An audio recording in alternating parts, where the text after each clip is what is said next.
Dear students, we all know that Gregor George Mendel, who is known as father of genetics, his experiments were totally based on a plant known as garden pea or the Pisces tiger. So the different types of laws that he had proposed, they were totally based on the field experiments conducted on the garden pea. Now question is, why he selected this plant only? Why Mendel selected garden pea or the Pisces tiger plant for his field experiments? So we have to study the various reasons responsible for selection of this plant. I have written here a number of reasons here, and let's discuss what were the various reasons that made Mendel to select this plant only. First reason was that he observed that this plant produces a large number of seeds. उन्होंने देखा कि इस plant में बहुत सारे seeds का production होता है. इसका मतलब ये हुआ कि the sampling size of this plant was very large. जितने ज्यादा किसी एक्सपेरिमेंट्स में हम रीडिंग लेते हैं, हम रीडिंग्स का फिर बाद में एवरेज निकालते हैं, तो जो रिजल्ट्स आते हैं उनमें एरर्स कम आएंगे. इसीलिए यहाँ पर उनके लिए एक ही बेनिफिट रहा कि इस प्लांट में सीड्स का नंबर इतना ज्यादा प्रोड्यूस होता है, नंबर ज्यादा होता है, जिसकी वजह से जो सैम्पलिंग साइज है वो बढ़ जाता है और उसकी वजह से एरर फ्री रिजल्ट्स आने के चांसेस बढ़ जाते हैं. So the first reason was production of a large number of seeds. Second point इसके फ्लावर्स से जुड़ा हुआ है. उन्होंने देखा कि इसके फ्लावर्स बाइसेक्सुअल फ्लावर्स होते हैं, means the flower possess both stamen and the carpels.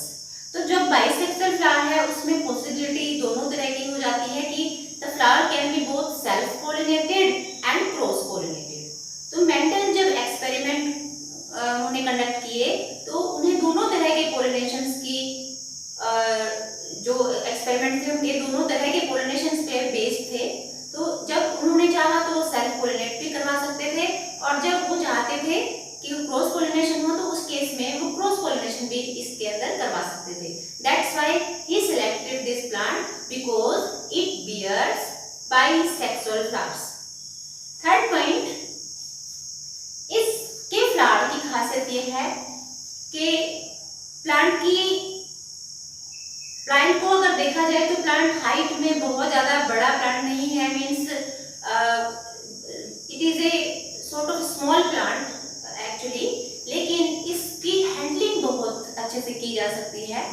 और सबसे बड़ी बात है, प्लांट का साइज बेशक कम है लेकिन इसके फ्लावर्स का साइज इतना है कि उसको आसानी से स्टडी किया जा सकता है. बहुत ज्यादा छोटे साइज के फ्लावर्स नहीं होते हैं.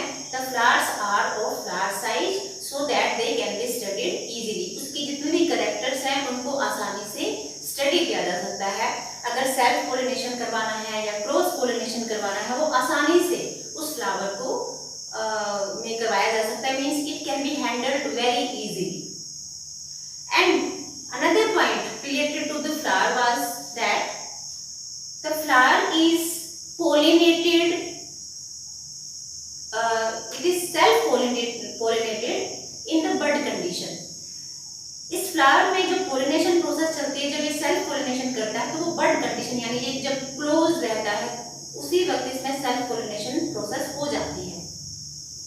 तो अगर इस फ्लावर को एक्सपोज ना किया जाए तो इसमें क्रॉस पोलिनेशन होने के चांसेस बहुत कम होते हैं दूसरे फ्लावर्स के कंपैरिजन में, जिनके फ्लावर्स पूरी तरीके से अपने स्टेमन या कार्पल्स को एक्सपोज करके रखते हैं. उसके कंपैरिजन में इसके स्टेमन या कार्पल्स कवर्ड रहते हैं और बड कंडीशन में ही सेल्फ पोलिनेशन हो जाता है, इसीलिए क्रॉस पोलिनेशन के चांसेस कम रहते हैं. This was the another reason that pollination take place in the bud condition. Next point is pure varieties were available in market. Very important point is this pure varieties. First of all, let's study what is pure variety. Pure variety का मतलब होता है कि अगर उस plant को अगर आप बार बार ग्रो करते हैं तो उसमें सेम फीचर्स आपको नजर आए. मतलब अगर आपको एग्जांपल से बता देते हैं, सपोज एक प्लांट के ऊपर ग्रीन कलर के सीड्स आते हैं, it bears green colour seed, तो उन ग्रीन कलर के सीड्स को जब आप दोबारा से जर्मिनेट करवाएंगे, उनसे नए प्लांट्स निकलेंगे, तो वो प्लांट्स भी ग्रीन सीड्स वाले ही हो, उनमें कोई भी ऐसा प्लांट मिक्स ना हो जिसमें येलो कलर के सीड्स आते हो। Means pure varieties are those varieties which are stable for a character. किसी एक कैरेक्टर पे जब आप फोकस कर रहे हैं तो आपको जनरेशन आफ्टर जनरेशन वही कैरेक्टर्स उसकी प्रोजेनी में दिखाई दे। एक प्लांट से अगर ग्रीन कलर के सीड्स प्रोड्यूस हुए हैं तो उसकी जितनी भी प्रोजेनीज आप बार बार ग्रो करवाएंगे, उन सभी प्रोजेनीज में ग्रीन सीड्स ही आने चाहिए, ना कि कोई येलो कलर का seed. Okay, so the pure lines और प्योर वैरायटीज और true varieties are those varieties which show stability for a particular character। यहाँ पे हम सारे कैरेक्टर्स की बात नहीं करते, आप ध्यान में रखिएगा। प्लांट में अगर जैसे गार्डन ट्री की बात करें तो उसमें आप फ्लावर्स को स्टडी कर सकते हो, आप इसकी हाइट को स्टडी कर सकते हो, आप उसके सीड के कलर को, उसकी शेप को। So there are number of variety of characters. लेकिन जब आप ट्रू वैरायटी की बात करते हो तब आपका फोकस एक खास कैरेक्टर पर ही होना चाहिए, यानी उस प्लांट की हाइट क्या आ रही है या उसके सीड्स की शेप कैसी है, ये मैटर नहीं करेगा। आपका सिर्फ फोकस एक कैरेक्टर पे, जैसे कि हमारा अभी हमने बात की कि ग्रीन कलर का सीड, सिर्फ आपने ये देखना है। अगर जनरेशन आफ्टर जनरेशन वो प्लांट उस ग्रीन कलर के लिए स्टेबिलिटी शो करता है सीड्स के केस में, तो इसका मतलब उस ग्रीन कलर्ड सीड के लिए वो पर्टिकुलर प्लांट ट्रू है या प्योर वैरायटी है। तो ऐसे प्योर वैरायटीज मार्केट में अवेलेबल थी, तो उसके जो एक्सपेरिमेंट की जो उसने शुरुआत करनी थी, पेरेंट्स जिनको सिलेक्ट करना था वो बहुत इजीली वो सिलेक्ट कर सकता था, क्योंकि वो ट्रू ब्रीडिंग प्लांट से सिलेक्ट करना चाहता था और वो इस तरह की वैरायटीज मार्केट में आसानी से अवेलेबल थी। Next point is easily cultivated, क्योंकि ये प्लांट बहुत आसानी से कल्टीवेट किया जा सकता है, इसकी हैंडलिंग बहुत आसान है। और खास बात ये कि इसका जो रिजल्ट्स हैं, it is an annual plant and its growth period is of a few months। तो कुछ महीनों में ही इसके रिजल्ट्स आपके सामने आसानी से आ जाते हैं। आपको बहुत लंबा वेट नहीं करना पड़ेगा कि जब कोई दो प्लांट्स के बीच में क्रॉसिंग करवाई जाती है, एक्सपेरिमेंट जब हम करवा रहे हैं तो बहुत ज़्यादा लंबा वेट ना करना पड़े। इसीलिए उन्होंने ये देखा कि एक ऐसा प्लांट होना चाहिए जिसका लाइफ स्पान शॉर्ट है। सो इस प्लांट की जो ग्रोथ पीरियड है ये कुछ मंथ का ही रहता है, इसलिए the results were obtained in very less time, quick results were obtained. So again, let's revise why we selected this plant. Firstly, it produces a large number of seeds, that why the sampling size was very large. Second, presence of bisexual flower, which help him to conduct experiments by both self-pollination and cross-pollination. Third, chances of unwanted pollen grains to fall over the carpel were very low because self-pollination can take place in the bud condition only.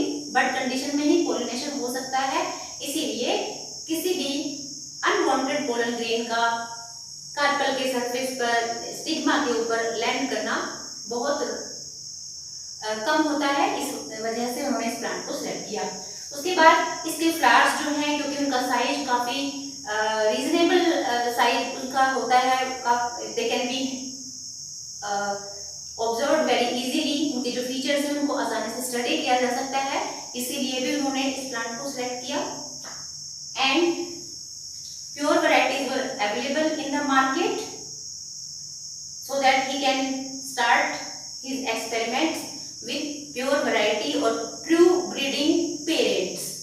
And this plant was very easy to handle, easy to cultivate, and this was a quick result providing plant. So these are the few features because of which this plant was selected by Mendel for his experiments.